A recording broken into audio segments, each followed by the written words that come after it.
Bismillahirrahmanirrahim. Alhamdulillahirabbil alamin wassalatu wassalamu ala Rasulillah wa ala alihi wa sahbihi wa baraka wa sallam. Allahumma salli ala sayidina Muhammadin wa ala alihi wa sahbihi wa baraka wa sallam.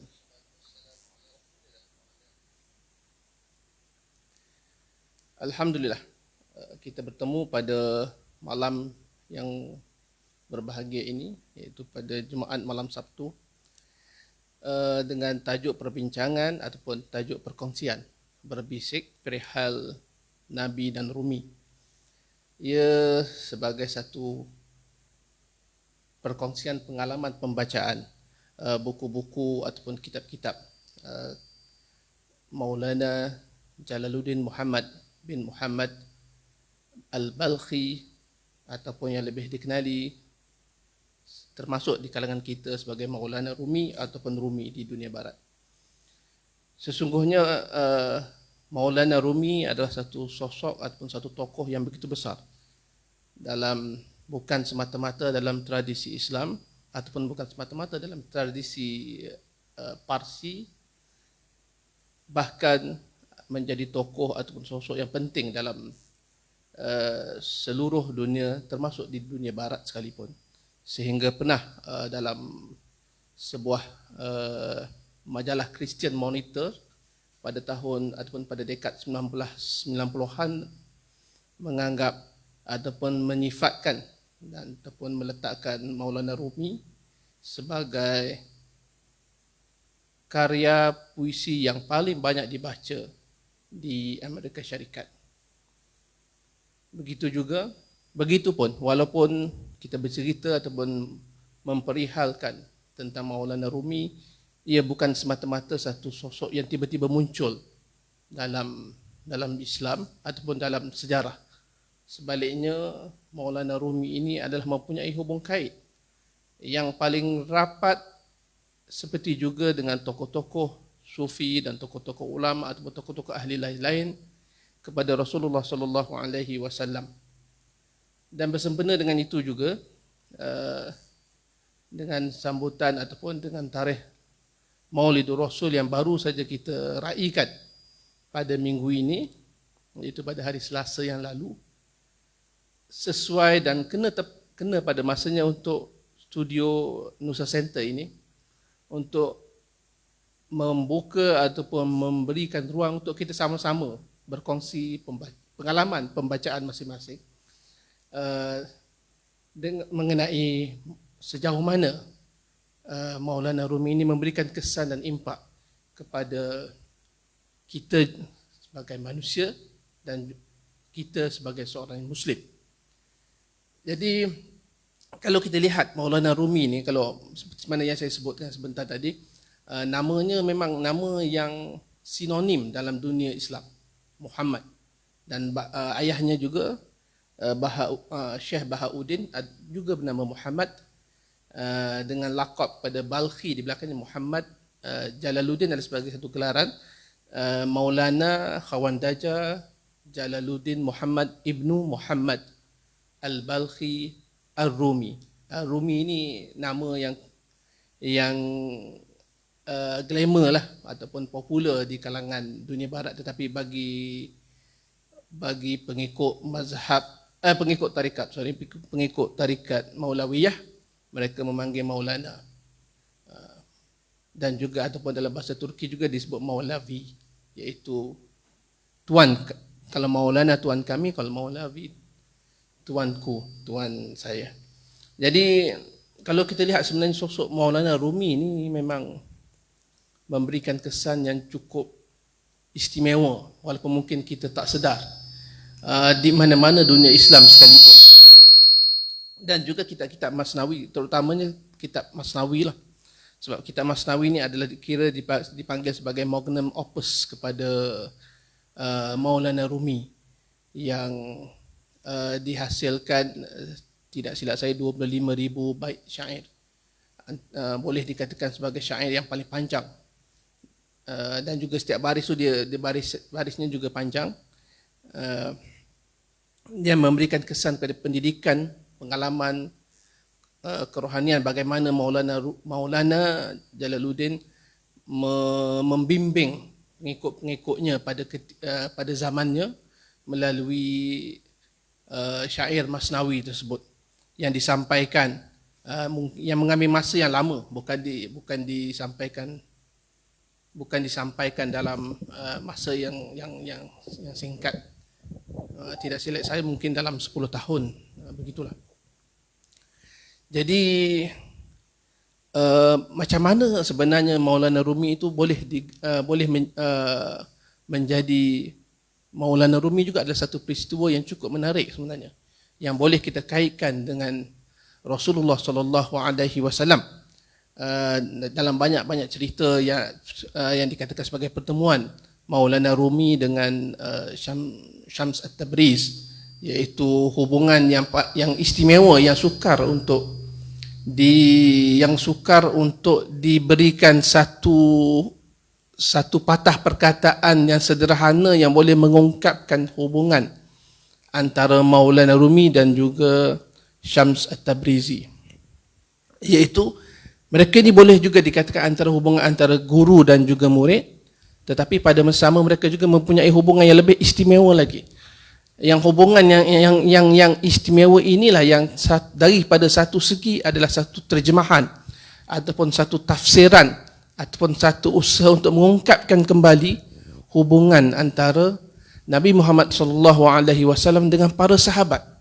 Hubungan istimewanya dalam ni, sehingga hubungan tersebut itulah yang mungkin sukar untuk difahami juga, bukan setakat oleh manusia barat, bahkan oleh kita sendiri. Sebab kita sebagai Muslim moden, Muslim yang hidup dalam dunia moden ni sudah semakin jauh daripada tradisi Islam itu sendiri. Kita hidup dengan urbanisasi, dengan modernisme barat.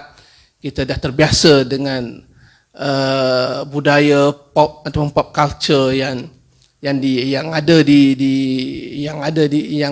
barat disampai dalam gelombang globalisasi ke dunia kita.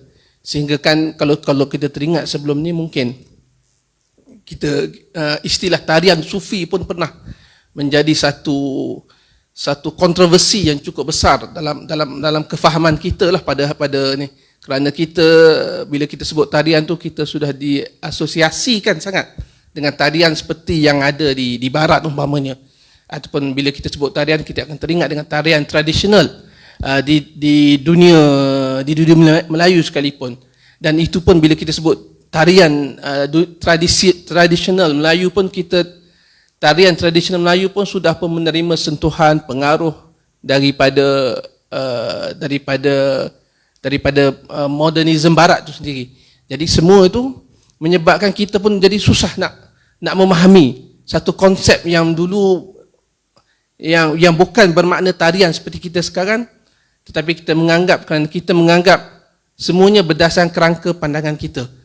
Kita melihat bila sebut tarian sufi, kita kata, oh ini tarian seolah-olah jauh daripada Islam, walaupun hakikatnya adalah gerakan-gerakan yang terlahir secara spontan kerana keasyikan ataupun kerana penghayatan terhadap zikir, terhadap selawat umpamanya, ataupun terhadap syair-syair yang memberikan kesan kepada jiwa ahli sufi itu sendiri. Jadi inilah apabila kita semakin jauh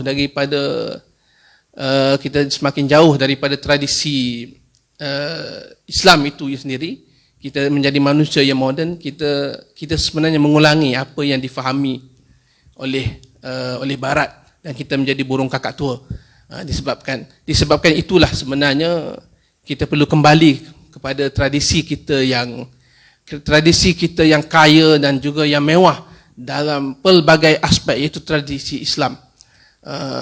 Sebab kadang-kadang kita kena bezakan, untuk kita selalu digembar-gemburkan untuk kembali kepada Islam dalam satu kerangka yang sempit, iaitu kita kembali pada satu sisi. Ada segolongan yang mungkin mengatakan kita kembali kepada Al-Quran dan Sunnah berdasarkan fahaman rigid.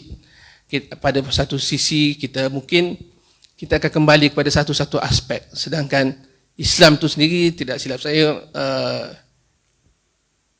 Syekh Umar Faruq, seorang sarjana Amerika mengatakan, sarjana Islam Muslim Amerika mengatakan Islam ni umpama air. Dia bukan umpama tanah. Umpama air yang apabila melalui tempat-tempat yang tertentu, dia akan mengikut alam ataupun mengikut bentuk muka bumi. Dia bukan tanah yang seperti tanah runtuh yang jatuh bila terus menenggelamkan. Kalau kampung-kampung semua habis, kalau air, kalau sungai hilang dan sebagainya. Ya, Islam adalah suatu yang berasimilasi dengan budaya. Sebab itulah kalau kita melihat budaya Islam di China sangat berbeza. Kalau kita pergi ke China Barat umpamanya, kita akan melihat bagaimana walaupun menggunakan mazhab Hanafi, tapi kita akan melihat sangat berbeza dengan apa yang diamalkan di dunia Melayu umpamanya dengan mazhab Syafi'i dan juga Asy'ari dari sudut akidahnya. Begitu juga kita akan lihat ke benua India, benua kecil India, Pakistan, akan suasana budaya Islamnya berbeza. Begitu juga kita lihat sebelah saja, kita lihat kepada budaya Parsi ataupun budaya Afghanistan, ada perbezaan-perbezaan dengan budaya Arab. Dengan budaya Arab pun berbeza juga di antara tanah Hijaz umpamanya yang sekarang ni Arab Saudi dan negara di sekitarnya, dengan di kawasan Afrika Utara. Di Afrika Utara juga kita lihat berbeza dengan Mesir dan juga Maghribi dan juga Tunisia dan sebagainya, mempunyai perbezaan-perbezaan yang masih dalam ruang lingkup kefahaman Islam yang luas dan juga yang sebenar. Itulah yang kita katakan sebagai tradisi ahli sunnah wal jamaah yang bersifat sederhana dan tidak menafikan sama sekali perbezaan budaya dan perbezaan bangsa, tetapi tidak sama sekali terpengaruh sehingga bercanggah dengan akidah ataupun dengan prinsip-prinsip penting yang tidak boleh berubah dalam Islam. Jadi kembali kepada Maulana Rumi, kalau dalam bahasa yang kita selalu gunakan Maulana Rumi ataupun Maulana Jalaluddin Rumi, kita akan melihat sebenarnya satu perubahan proses yang sangat menarik, sebab dia digambarkan dalam antara yang penting dalam rangkap yang menggambarkan bagaimana perubahan Maulana Jalaluddin Rumi, iaitu yang pertama, beliau pernah mengatakan ataupun beliau pernah ditulis kata-katanya. Pertamanya aku mentah, kemudian aku dimasak, dan kemudian aku rentung. Dan ini semuanya adalah simbol-simbol dalam pandangan alam sufi yang terjelma ataupun yang selalu akan terzahir dalam karya-karya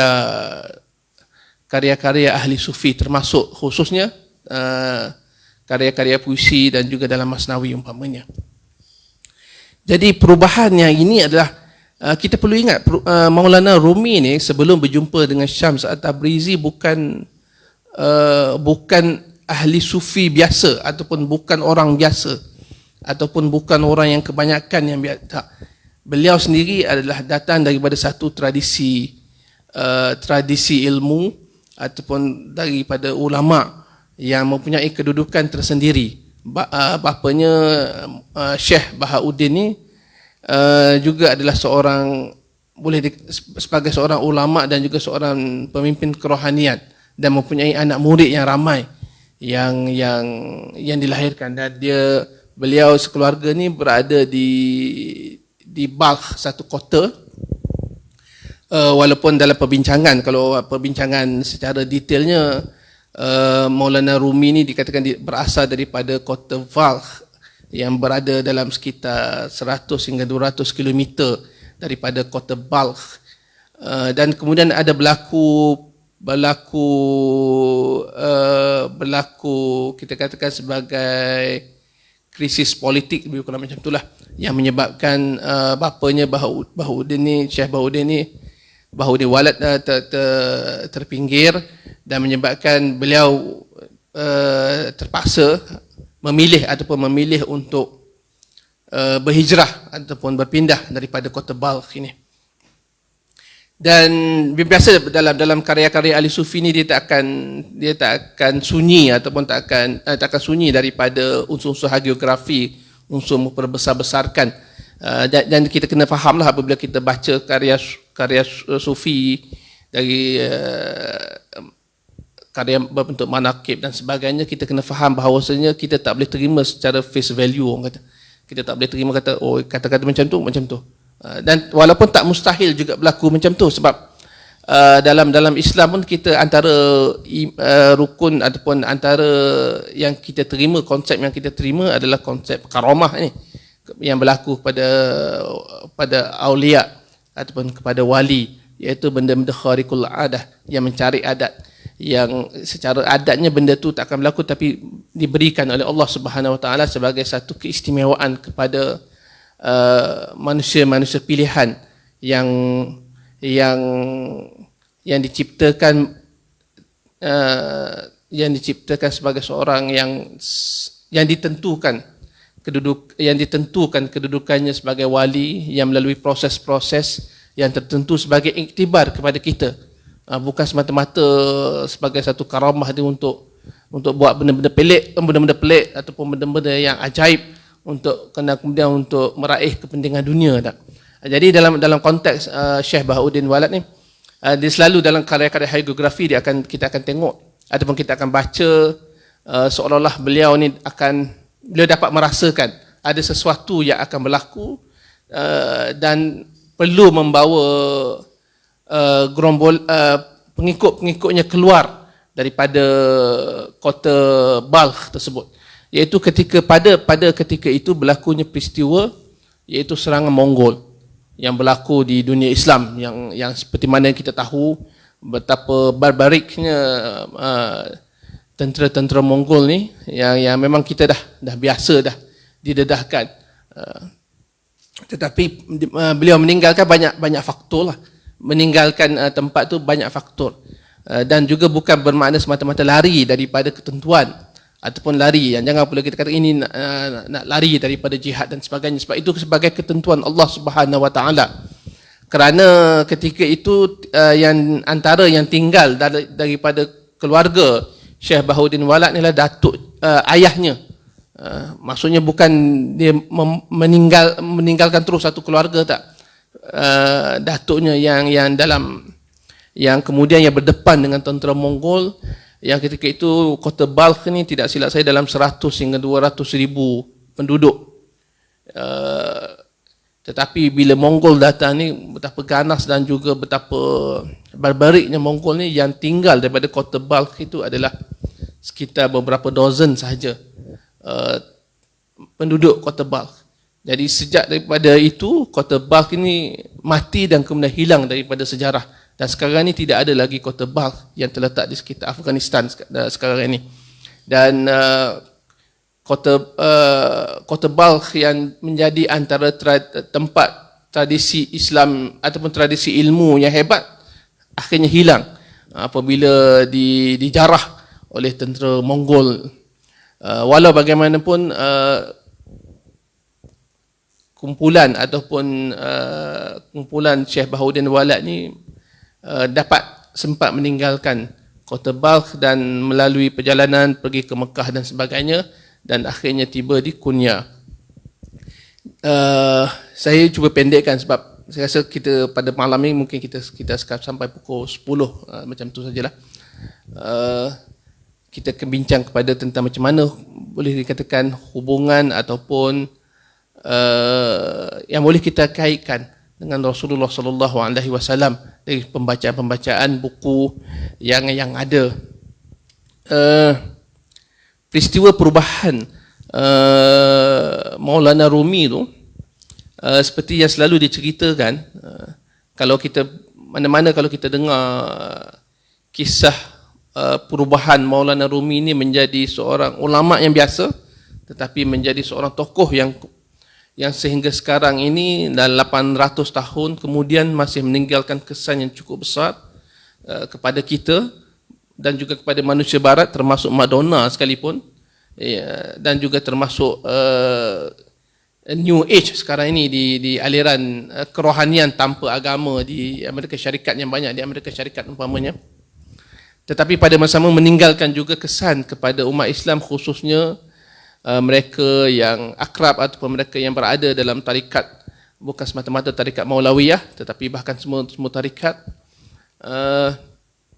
Peristiwa inilah yang dikatakan perubahan Maulana Rumi yang sebelum bertemu dengan Syekh Shams At-Tabrizi ini sudah ada anak-anak muridnya. Jadi umpamanya adalah boleh dikatakan kalau Syekh Abdul Hakim Murad mengatakan umpama Imam Al-Ghazali kedudukannya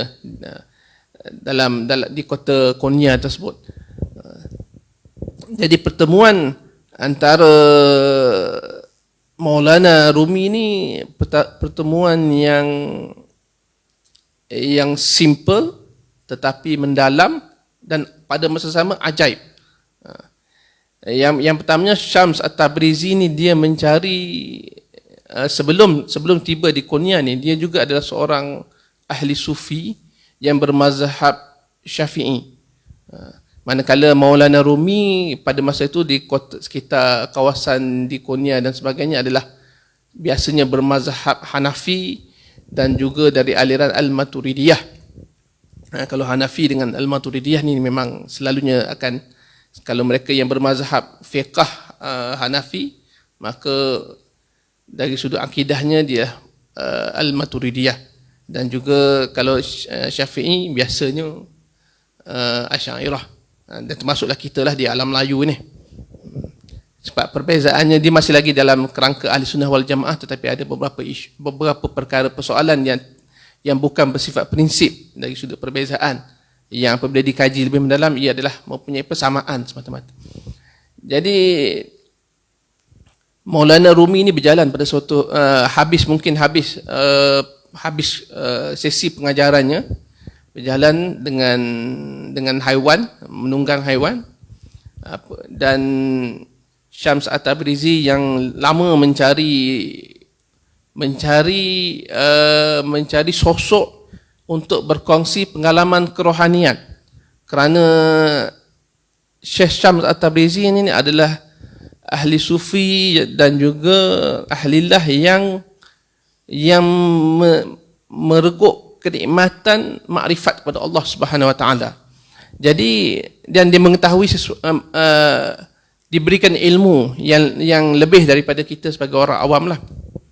Tetapi dia terasa untuk berkongsi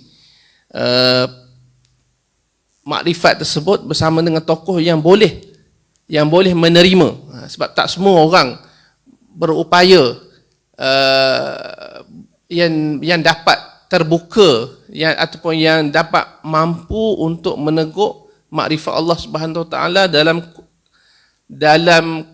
kita kata dalam kuantiti, quote and quote lah, kuantiti yang besar ataupun yang banyak, sebab kita tak boleh nak ukur. Jadi sehinggalah akhirnya kalau dalam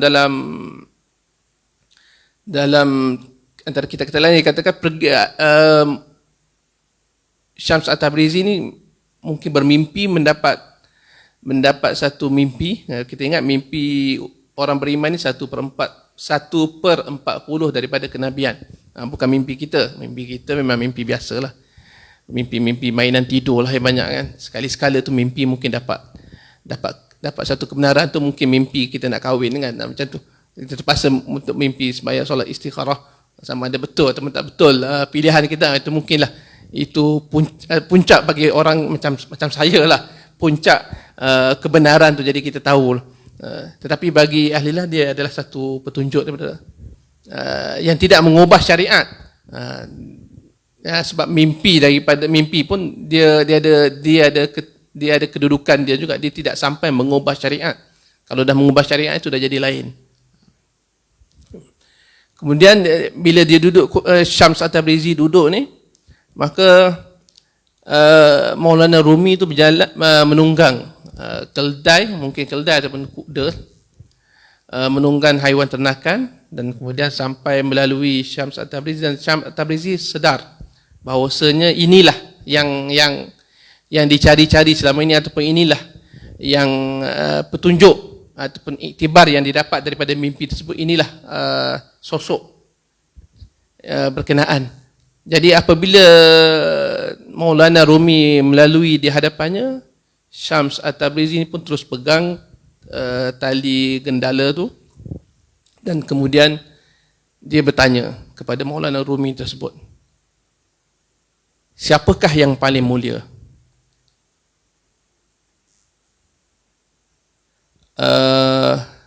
Nabi Muhammad SAW ataupun Bayazid?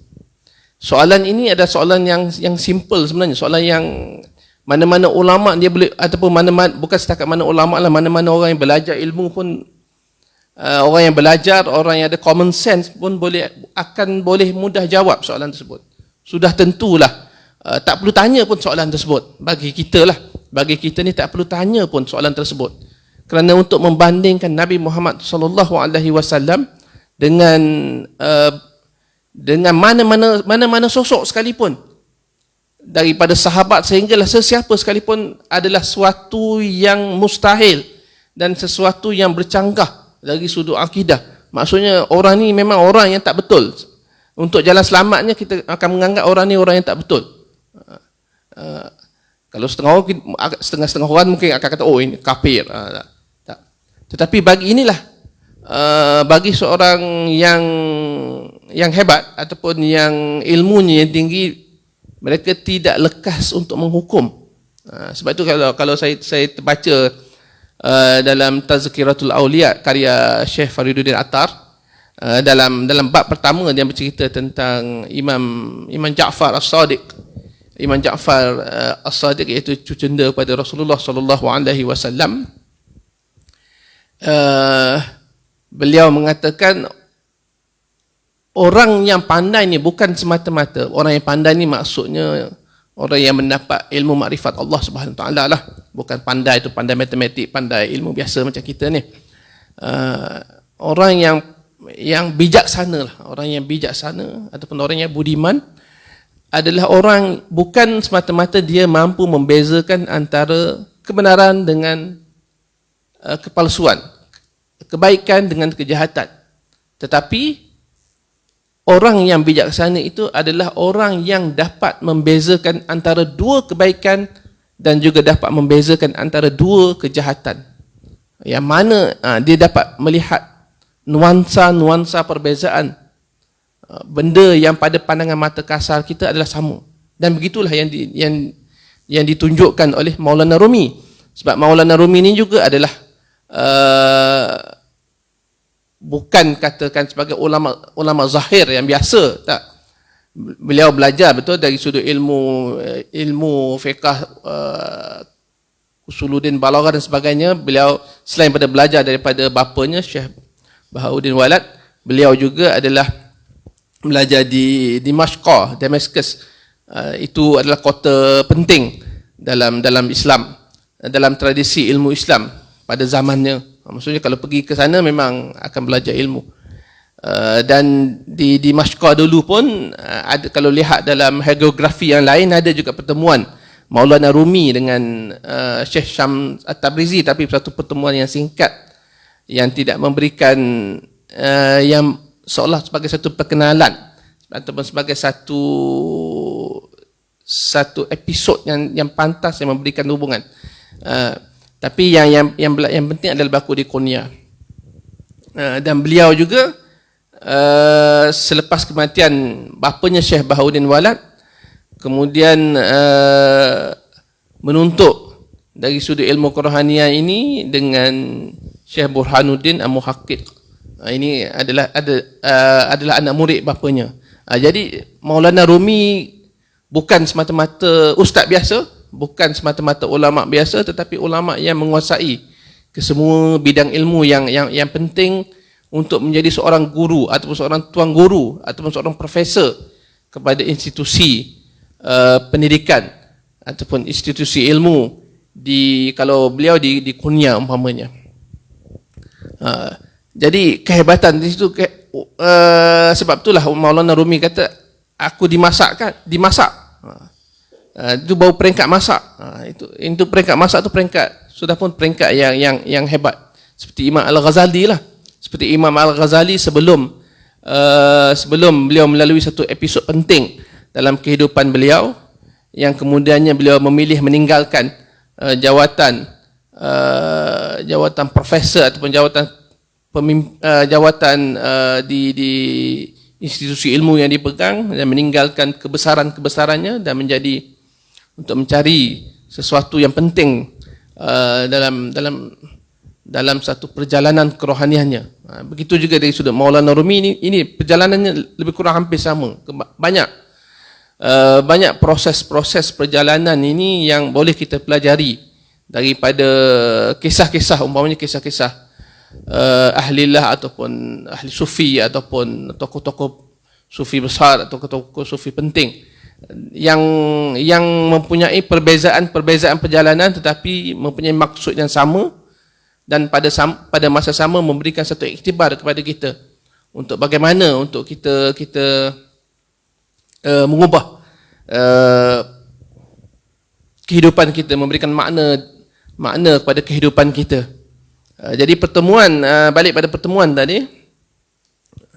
Jadi apabila Syams At-Tabrizi itu bertanya demikian, Maulana Rumi ni antara buku yang menceritakan adalah Manaqib Al-Arifin, karya Aflaki, antara anak murid kepada anak Maulana Rumi, iaitu Sultan Valad. Tapi buku Manaqib Al-Arifin adalah juga kita panggil sebagai buku hagiografi lah, sebagai hagiografi ahli sufi yang perlu kita baca, dan tetapi kita perlu bandingkan dari sudut fakta sejarah dan sebagainya. Tetapi yang ini yang banyak diceritakan dalam bukan setakat Manaqib Al-Arifin. Dan ini jadi Maulana Rumi pengsan sebab soalan yang sebenarnya ada sesuatu yang mahu ditanya oleh Syams At-Tabrizi tersebut. Jadi apabila Maulana Rumi ni sedar, maka Maulana Rumi pun bawa Syams At-Tabrizi ni bawa pulang ke rumahnya. Jadi kita boleh belajarlah dari sudut tu dengan kita boleh belajar supaya tidak lekat untuk menghukum sesuatu yang pada zahirnya kita tak faham ataupun pada zahirnya kita rasa salah, tetapi kita kena ambil masa untuk berfikir. Ini bila kita baca karya-karya Masnawi dan juga karya-karya ahli sufi lain, dia memberikan secara peribadinya kepada kita ni adalah untuk banyak pesanan-pesanan, banyak iktibar yang boleh kita dapat dari sudut itulah, dari sudut yang simple-simple lah yang boleh kita dapat, sebab kita pun sebagai orang awam yang biasa kan. Maulana Rumi membawa balik Syams At-Tabrizi ni. Kemudian di rumahnya, di kediamannya, beliau mengatakan macam ni, sebenarnya macam ni aku rasa soalan kamu. Sebab dia tahu soalan Syams At-Tabrizi ni sebagai soalan, kalau kita mungkin kebat lah, soalan yang tak tinggi, itu lebih tinggi daripada kebat lagi sebenarnya. Sebenarnya apa yang kau nak tahu adalah tentang dua ungkapan. Yang pertama disebutkan oleh baginda Nabi SAW, dan yang kedua oleh Bayazid. Ungkapan Nabi SAW mengatakan, subhanaka ma araftuka haqqan bima'rifatik. Maha suci Allah, aku tidak mengetahui engkau dengan sebenar-benarnya berdasarkan ilmu engkau. Sedangkan Bayazid mengatakan, subhani ma'a'zama sya'ni, iaitu kalimah syatahat. Dalam perbincangan sufi ni kita panggil kalimah syatahat, kalimah yang kita tak boleh nak ucapkan. Sebab kalau kita ucapkan secara zahirnya, kalau kita faham, kalau kita berpegang, kita dalam keadaan sedar, kita sudah terkeluar daripada Islam. Kalimah syatahat ni adalah satu kalimah yang apabila seseorang salik ataupun seseorang ahli sufi itu dia fana, dia terbuka hijab untuk menatap kebesaran Allah Subhanahu Wa Taala sehingga dia tidak melihat ataupun tidak sedar apa yang dia ucapkan. Kalimah yang Bayazid yang ucapkan itu bermaksud maha suciku, menganggap seolah macam maha suciku, bukan seolah maha suciku dengan kebesarannya kan. Satu kalimah yang memang kalau dari sudut hukum syariatnya memang dah jatuh kafir, tetapi kita perlu mendalami sebab apa. Kerana ia satu kalimah syahadat yang diungkapkan yang tak sedar. Umpama seorang yang mabuk, dalam ungkapan ahli sufi ni memang banyak metafora utamanya arak terutama digunakan. Kenapa? Dan kemudian menyebabkan mabuk. Sebab kita ni sebagai manusia ni, ilmu kita ni untuk mengetahui sesuatu berdasarkan perbandingan, barulah kita tahu sesuatu benda itu jauh sebab ada benda dekat, sesuatu benda itu besar ada benda kecil.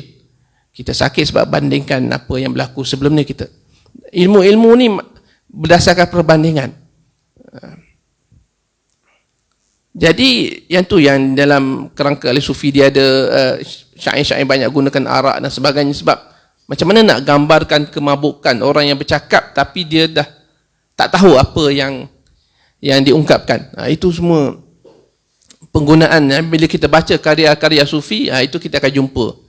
Dan kita akan jumpa juga umpamanya kalau kita baca karya-karya sufi, kita akan jumpa puisi-puisi, terutamanya puisi-puisi.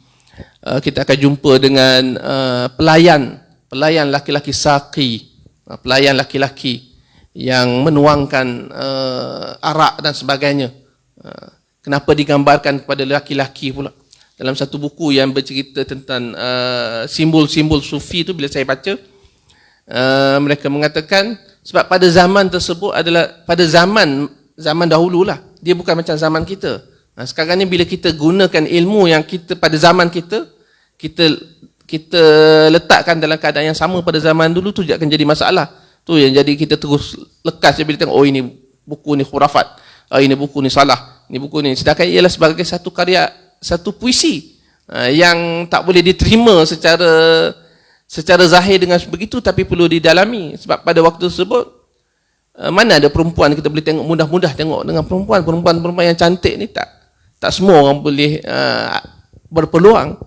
Jadi banyaknya yang adanya adalah muamalah seharian adalah dengan lelaki, terutama di kalangan peringkat bawahan, peringkat rakyat biasa ni lah, yang jarang sekali-sekala je mungkin kalau kita baca. Kadang-kadang kalau tu yang bila kita baca karya sufi, kita tiba-tiba dia terlihat seorang wanita yang di sebalik tabir, betapa indahnya dia tu terpukau dan sebagainya. Itu semua kita kena tengoklah konteks zaman, sebab tak mudah. Tidak ada media sosial yang boleh menayangkan sesiapa sahaja sehingga kita dapat melihat kecantikan wanita di seluruh dunia. Di peringkat tu, itu yang akan bila kita baca tu kita kena stop sekejap. Kita umpama sebuah gelas yang separuh penuh bila kita baca. Jadi, dan itulah yang juga yang disebut banyak dalam karya sufi tu. Jadi balik kepada perbezaan dua ungkapan tersebut. Kerana kalau berdasarkan zahir kefahaman kita ni, kalau zahir kefahaman kita ni seolah-olah kalimah yang diungkapkan oleh Bayazid itulah yang paling hebat, sebab dia memuji kebesaran dirinya, sebab dia mengetahui kebesaran Allah Subhanahu Wa Taala. Tetapi apabila dilihat dengan teliti, maka Maulana Rumi mengatakan tentulah Nabi Muhammad SAW yang paling hebat. Kerana Rasulullah SAW dia menegur makrifat Allah Subhanahu Wa Taala, ilmu Allah Subhanahu Wa Taala, lautan demi lautan, dan baginda tidak quote and quote fana ataupun tidak mabuk, dalam keadaan sedar, sentiasa sedar, dan dia terus menikmati. Sebab tu kalau kita lihat dalam kerangka akidah ahli sunnah wal jamaah pun, martabat Nabi ni dia sentiasa naik. Dia akan sentiasa naik, dia tak ada statik, dia sentiasa tinggi. Dan begitu juga perjalanan kita pun macam itulah. Diuji kita akan semakin tinggi, diuji kita akan semakin tinggi dan sebagainya. Tetapi berbanding dengan Bayazid, beliau mungkin menghirup selautan sebahagian daripada selautan makrifat Allah Subhanahu Wa Taala, dan beliau terus fana, beliau terus tidak sedar, tidak mampu untuk menampung betapa hebatnya keindahan, jamal dan jalal Allah Subhanahu Wa Taala. Beliau terus menjadi fana, mengungkapkan perkataan syatahat. Sedangkan Nabi Muhammad sallallahu alaihi wasallam beliau sentiasa ditambahkan ilmunya, di kedudukannya semakin tinggi dan semakin tinggi, tetapi beliau tetap sedar tentang hakikat ubudiyah, dan hakikat Allah Subhanahu Wa Taala itu tidak akan pernah sama dengan hamba. Dan itulah yang membezakan, dan dari situlah perhubungan antara Maulana Rumi dan juga Syams Tabrizi ni menjadi satu perhubungan yang enigma, kita boleh katakan enigma kepada masyarakat moden, sehingga kita tak boleh nak faham betul-betul apakah hubungan, apakah yang berlaku ketika itu, sehingga ada, kalau kita lihat dalam persuratan barat umpamanya, cuba melihat dari aspek homoseksual dan sebagainya, sebab mereka tidak dapat melihat macam mana hubungan antara lelaki dan lelaki yang berlaku secara akrab tanpa ada naluri nafsu, tanpa terkait dengan naluri nafsu. Sedangkan bagi kita umat Islam, sekiranya kita sedar, kita boleh lihat macam mana hubungan Nabi Muhammad SAW dengan para sahabat. Bagaimana Nabi SAW, bagaimana sahabat ni menyayangi Nabi, menghormati, tetapi pada sama menyayangi. Hubungan yang memang tak boleh nak kita terjemahkan ataupun kita berikan satu konsep yang mudah untuk difahami. Macam mana sahabat ni sangat menyayangi, tetapi pada masa sama sangat menyanjungi. Sebab kalau kita baca dalam tradisi hadis, dalam hadis umpamanya bila Nabi bercakap, sahabat ni tunduk, sehingga tunduk ketika Nabi bersabda tu, kalau burung datang duduk, burung tu ingat macam tunggul kayu sebab tak bergerak. Begitu hormatnya pada Nabi Muhammad SAW, tetapi hormat tu bukan hormat takut, tetapi adalah hormat yang penuh menyayangi. Sehingga itulah yang Nabi pernah berkata kepada Sayyidina Umar. Umar pernah berkata, aku menyayangi, mafhumnya aku menyayangimu, tapi aku menyayangimu maksudnya tidak sampai seperti menyayangi diri. Sebab kita nak sayang orang lain melebihi sayang diri ni, dia lain sikit. Dia cinta tu memang cinta yang susah nak diungkapkan. Tetapi Nabi kata kau betul belum menyayangi lagi. Sehinggalah Sayyidina Umar mengatakan, aku menyayangimu lebih daripada diriku sendiri. Dan barulah Nabi mengatakan, engkau betul wahai Umar tentang konsep cinta tersebut. Dan inilah juga yang berlaku kepada hubungan ataupun hubungan Maulana Rumi dan juga Syams At-Tabrizi. Inilah hubungan ini banyak yang boleh kita belajar daripada kisah-kisah yang pendek seperti kisah-kisah yang takjub. Ini kisah-kisah yang takjub, tetapi pada masa sama ada juga banyak kisah-kisah teladan. Yang paling mudahnya adalah daripada Masnawi, yang sekarang ini banyak buku-buku yang boleh kita baca, puisi Masnawi, yang kalau yang biasanya yang Nicholson tu lah, yang Nicholson yang menggunakan bahasa Inggeris klasik, yang mungkin agak dari sudut puitisnya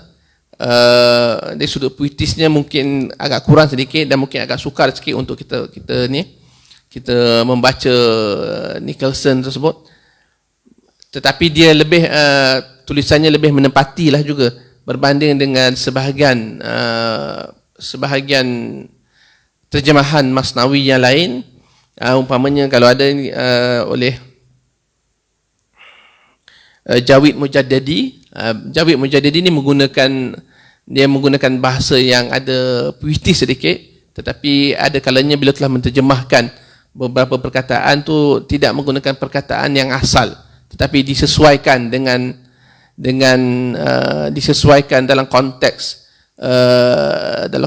bahasa dan juga budaya Inggeris. Jadi bila saya kesan mungkin ada beberapa perkataan yang melibatkan permainan bahasa dalam Masnawi, dua perkataan yang hampir sama tetapi membawa maksud yang berbeza. Antaranya mungkin yang digunakan syir, singa, dan juga susu, tak silap saya, untuk membandingkan dua benda tersebut. Dan inilah semuanya boleh yang kita sebagai satu pembacaan untuk membantu kita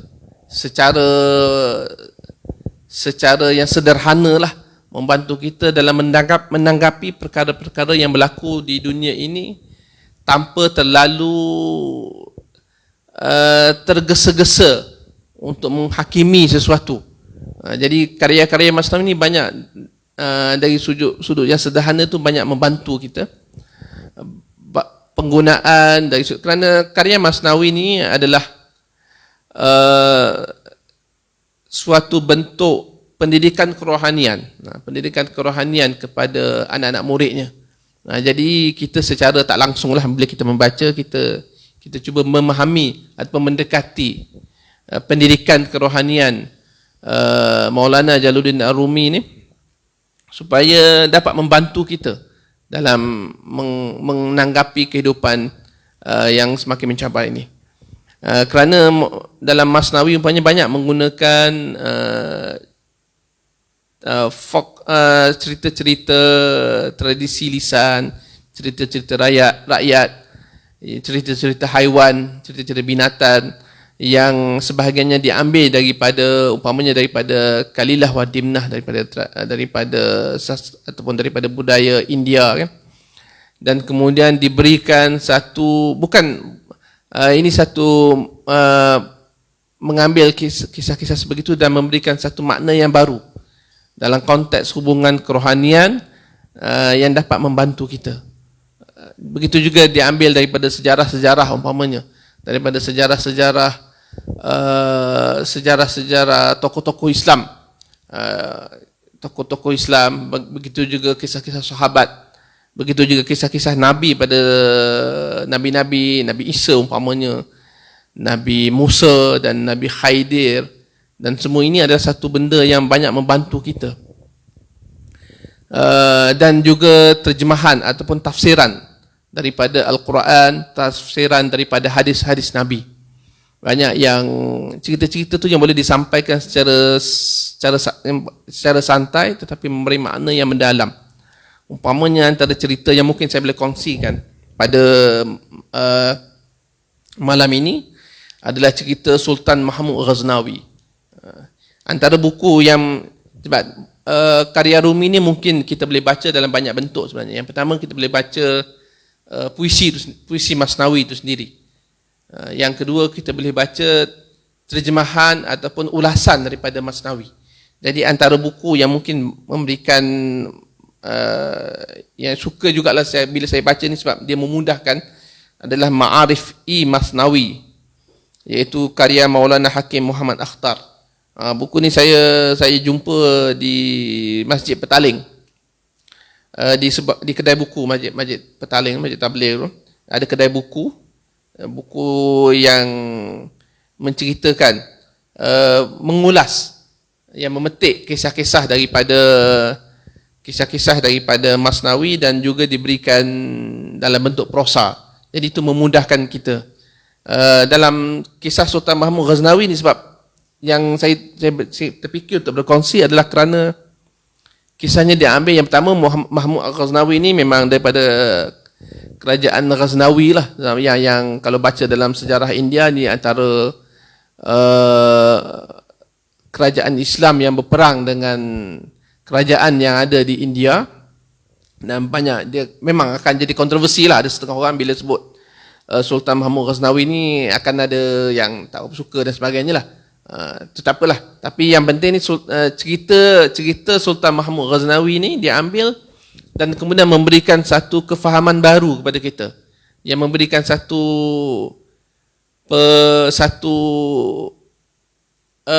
panduan kerohanian. Bila kita nak buat sesuatu, dia mungkin akan membantu kita. Jadi Sultan Mahmud Ghaznawi ni dia macam Saidina Umar Al-Khattab juga.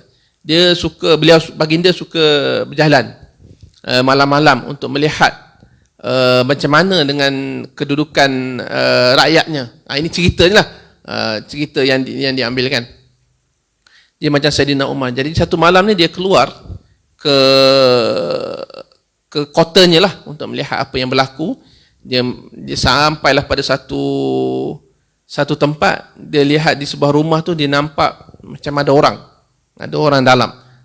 Ialah zaman dulu, zaman mana ada lampu kan, tak ada lampu. Jadi bila ada lampu keluar pada malam-malam, tengah-tengah malam tu agak aneh lah. Kalau lampu pun, kalau nak buka lampu pun nak pakai minyak ni, maksudnya kalau tak guna terus padam. Kalau kita buka je lampu kan, untuk sampai ke pagi pun kita akan buka lampu kan, sana waktu tidur dah tutup lampu kan, tutup pelita. Jadi dia nampak api pelita, dan apabila nampak api pelita ni, dia ketuk pintu tersebut. Rupa-rupanya dalam rumah tu ada sekelompok manusia ataupun sekelompok orang yang tengah berkomplot untuk merompak ataupun mencuri pada malam tu. Jadi ini yang saya seronoknya bila kita baca cerita ni, umpamanya kita tengok filem-filem macam 30 Ocean ataupun 11 Ocean tu, kita lihat macam mana mereka berkomplot untuk merompak. Benda ni dah ada dalam tradisi Islam kita sendiri pun dah ada dah cerita-cerita macam ni. Kita je mungkin terlepas pandang ataupun tak nak pandang, dan mudah terpukau dengan benda-benda yang datang daripada luar, yang asalnya memang dah ada kan. Jadi mereka berkomplot.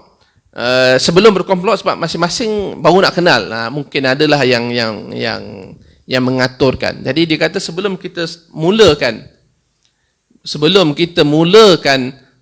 usaha kita untuk merompak ni, kita kena ceritakan dulu apakah kelebihan. Barulah kita boleh merompak. Okey. Maka yang pertama tu, dia kata aku ni ada satu keistimewaan. Aku boleh memahami bahasa haiwan, termasuk anjing. Boleh menguasai bahasa. Jadi bila anjing menyalak tu, dia boleh faham apa yang anjing tu cakap. Okey. Maka yang kedua pula cakap, aku ni ada satu kehebatan, keistimewaan pada mataku. Dia kata, maka mataku ni boleh melihat sesuatu pada malam hari, dan pada keesokan hari tu aku akan kenal dia walaupun pada malam genap. Kalau dia jumpa orang pada malam tu, siang hari tu dia akan kenal, oh ini walaupun malam tu gelap. Dia punya mata dia ada power, super power tu. Jadi yang ketiga kata, aku ni ada tangan yang kuat, yang gagah. Jadi kalau aku sekali tumbuk saja tembok tu akan berlubang. Yang keempat pula kata, aku pula ada satu keistimewaan pada hidungku. Aku boleh menghidu sesuatu dan aku tahu itu ada harta. Dan yang kelima pula adalah, seorang lagi kata, aku juga ada kekuatan pada tanganku. Aku boleh tak kira tinggi mana bangunan tersebut, aku boleh lemparkan, aku boleh memanjat bangunan tersebut dengan tali. Dia boleh lemparkan tali, dia boleh panjat. Jadi dah selesai pada 5 orang tersebut. Maka orang yang kedua tadi, yang boleh melihat dalam gelap tersebut, jadi walaupun ada pelita tu, dia gelap, jadi tak berapa nampak kan. Jadi dia kata, kalau begitu tuan yang baru datang ni, apakah kepakaran ataupun keistimewaan tuan? Maka Sultan Mahmud Ghaznawi, yang mereka masa tu tak sedar lagi itu adalah sultan. Jelas sebab zaman dulu sultan mana ada gambar-gambar macam tu kan letak, jadi semua kenal kan. tambah lagi dalam keadaan malam, jadi semua tak nampak. Jadi Sultan Ghaznawi kata, Mahmud Ghaznawi kata, aku keistimewaan aku pula satu. Keistimewaan aku adalah sekiranya aku ni mengurut janggut aku, jadi janggut yang bersalah, orangnya hebat kan, janggut yang lebat, sekiranya aku mengurut janggut aku, orang yang sepatutnya dihukum bunuh oleh Algojo akan selamat. Maka yang kedua tu kata, kalau begitu tuanlah hebat. Semua di kalangan kami ini adalah ada kepakaran, keistimewaan yang berguna ketika untuk mencuri saja. Ketika untuk merompak itu keistimewaan kami. Tapi ketika jadi apa-apa kelak nanti, kami tak ada keistimewaan, tuan ada keistimewaan. Pada masa itulah, keistimewaan itulah yang sepatutnya tuan gunakan. Dan kemudian mereka pun bersepakatlah, okeylah, kita dah tahu, kita dah kenal, kita dah tahu kepakaran masing-masing, ayuh kita akan keluar dan kita akan merompak. Jadi ketika mereka ni berjalan, ada anjing menyalak, woof, bunyi woof, woof. Tapi orang yang pertama tadi, yang boleh memahami bahasa anjing tu mengatakan, bila orang lain tanya apa yang anjing tu menyalak, anjing tu kata, di antara kamu ni ada raja. Anjing tu sendiri tahu, anjing boleh kenal. Jadi, tetapi disebabkan mereka ni dah masing-masing dah gairah, masing-masing sudah bersemangat untuk mencuri, jadi diorang abaikan. Ini mungkin anjing tu tersilap, mungkin anjing tu ada masalah ataupun dan sebagainya, itu tak penting. Kita nak penting, kita nak pergi mencuri. Jadi mereka dah melupakan. Dan kemudian apabila sampai ke tembok istana, iaitu di istana Sultan Mahmud Ghaznawi. Untuk Sultan Mahmud Ghaznawi tersebut, jadi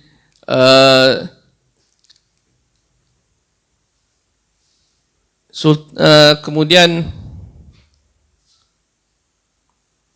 Sultan orang yang keempat tadi mengatakan, aku dapat menghidu di sini, ada harta yang banyak sekali. Ya, sebab istana Sultan Mahmud Ghaznawi. Jadi maka orang yang ada tali tersebut melemparkan tali dan memanjat, manakala orang yang boleh menumbuk dinding tembok istana tersebut, waktu tu semua pengawal semua tak sedar, semua terlepas pandang. Curi. Bila mereka mencuri semua sekali, bawa semua macam Alibaba, penyamun Alibaba lah kan.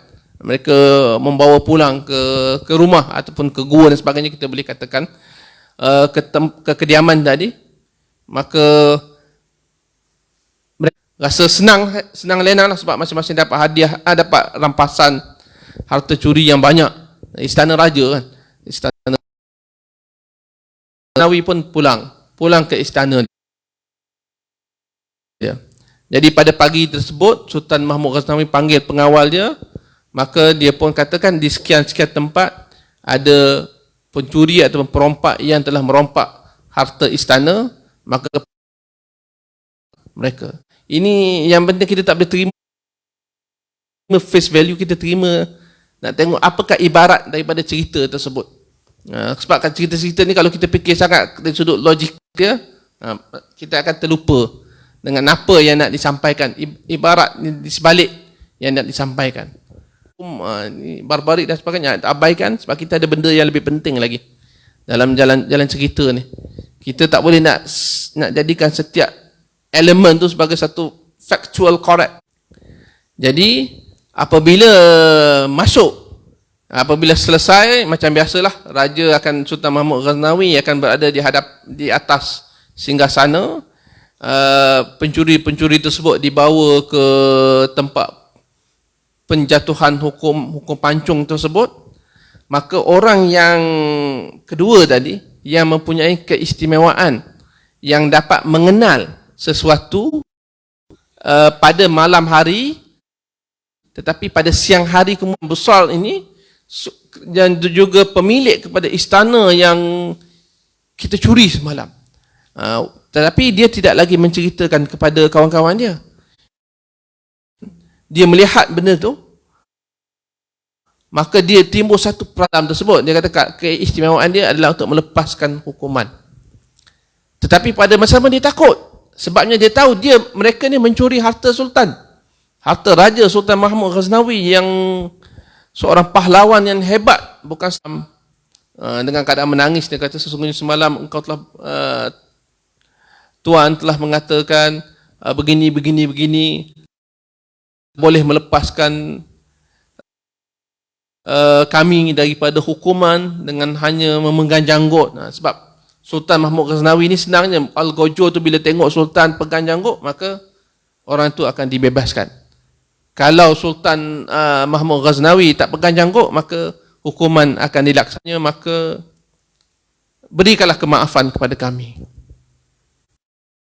Dengan ceritanya, maka Sultan Mahmud Ghaznawi pun memegang janggutnya, mengelus-ngeluskan janggutnya, maka terlepaslah mereka daripada hukuman mencuri harta sultan dengan hukuman pancung tadi. Jadi kita melakukan kebaikan, kita melakukan kejahatan, terutamanya kita melakukan kejahatan dalam keadaan Allah Subhanahu wa taala melihat kita. Dan itulah yang umpamanya itu ibarat atau metafora yang digunakan oleh Maulana Rumi. Mereka mencuri dan pada masa sama kita juga diberi peringatan. Seperti salakan anjing tadi. Kita selalu diberi peringatan. Dan kemudian kita selalu buat juga, tetapi kita tetap buat. Itu pengajaran yang kedua. Yang pertama, kita melakukan sesuatu perkara termasuk kejahatan ketika Allah Subhanahu wa taala melihat kita. Tidak berguna pun di akhirat kelak. Kecuali kepakaran yang berkaitan dengan mengenal Allah Subhanahu wa taala. Kepakaran yang kedua tadilah.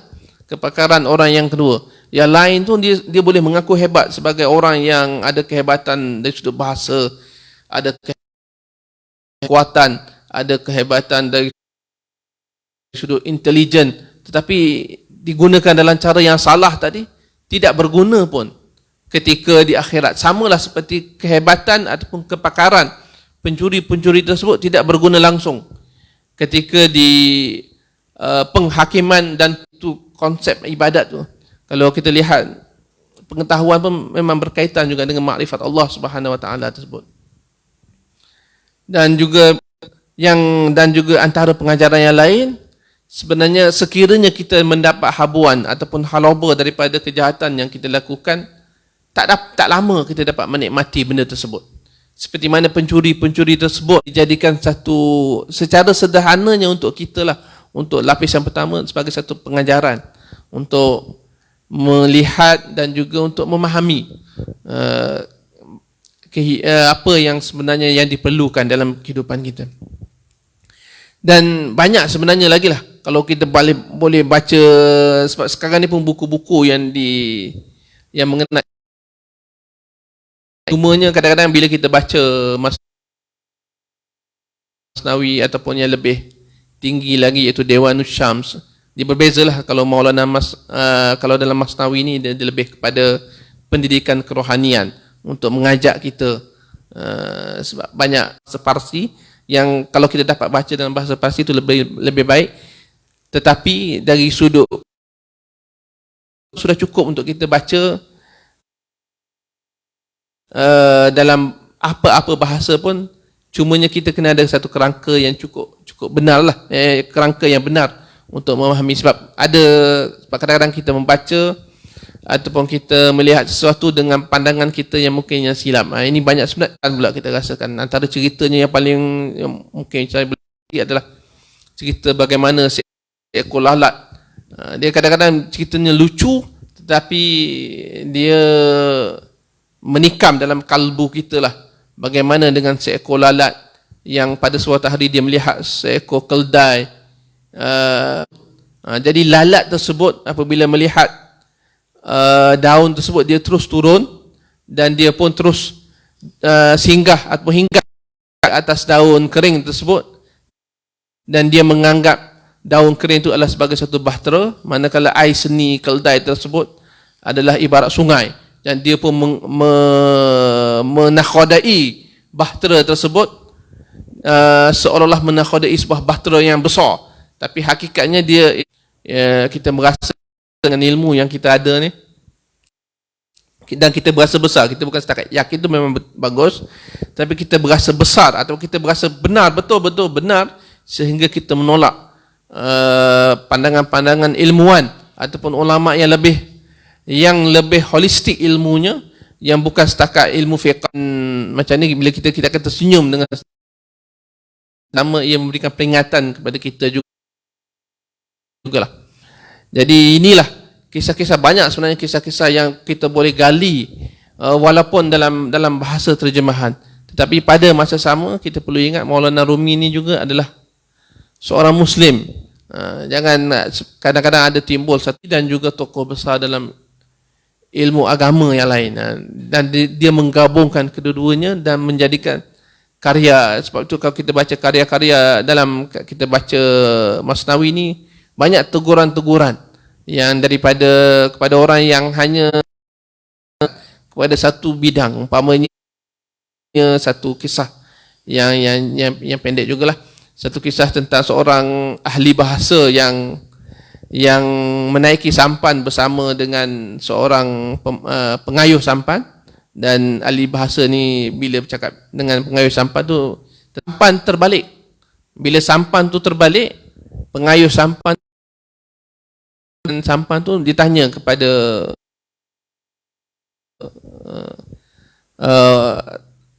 ahli bahasa tersebutlah, yang berasa bongkak dan bangga dengan ilmu yang dia ada tadi. Kamu tahu tak berenang? Oh, maka ahli bahasa tu, aku tak tahu berenang. Maka kamu telah hilang seluruh kehidupan kamu. Seolah-olah apa yang diungkapkan oleh Maulana Rumi itu akan sentiasa kena pada bahagian hidup kita. Sebab Maulana Rumi bercerita tentang perjalanan seorang manusia untuk menuju kepada makrifat Allah Subhanahu Wa Taala, apa yang dia perlu, masing boleh memberikan kepada kita pengajaran dan juga panduan.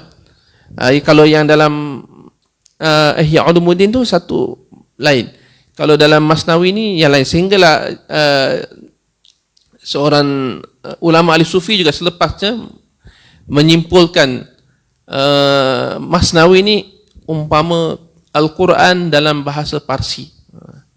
Bila sebut Al-Quran dalam bahasa Parsi, jangan pula kata, oh Jami ni menyama tarafkan Al-Quran lah, ini sudah mendewa-dewakan. Sebab kadang-kadang kita ni berdepan dengan manusia yang literalis ataupun yang tak memberikan kita untuk berhenti sekejap apabila bertemu dengan sesuatu yang kita tidak faham. Cuba kita rujuk kepada individu-individu yang berkredibiliti atau berautoriti dari sudut ilmu, terutama yang ilmu yang tidak kita kuasai, dan kemudian barulah kita renung dan kita ambil pengajaran. Dan inilah benda-benda yang kalau kita baca dalam dalam karya Masnawi, inilah benda Maulana Jalaluddin Ar-Rumi tu yang perlu kita letakkan, yang perlu dijadikan sebagai sumber rujukan juga dari sudut kehidupan kita. Perjalanan setakat mana perjalanan kita ni banyak benda kita melihat sesuatu tu berdasarkan pandangan yang sempit. Kita perlu pegang dulu benda-benda yang macam tu. Jadi mungkin ruang yang kita dapat untuk dapatkan pengajaran dan panduan tersebut mungkin dari karya-karya Masnawi 10 tahun lebih untuk mengungkapkan Masnawinya. Sebab Masnawi pun ditulis dalam 20 rangkap pertama saja. Dikatakan rangkap 20 pertama itu yang ditulis oleh Maulana Rumi, dan kemudian yang bermula daripada rangkap seterusnya sehinggalah kepada jilid yang ke-6, semuanya adalah diungkapkan secara spontan oleh Maulana Rumi. berdasarkan ilmu yang dia adalah dan berdasarkan makrifat Allah Subhanahu Wa Taala, kita boleh mendapatkan pengajarannya daripada fihi ma fihi.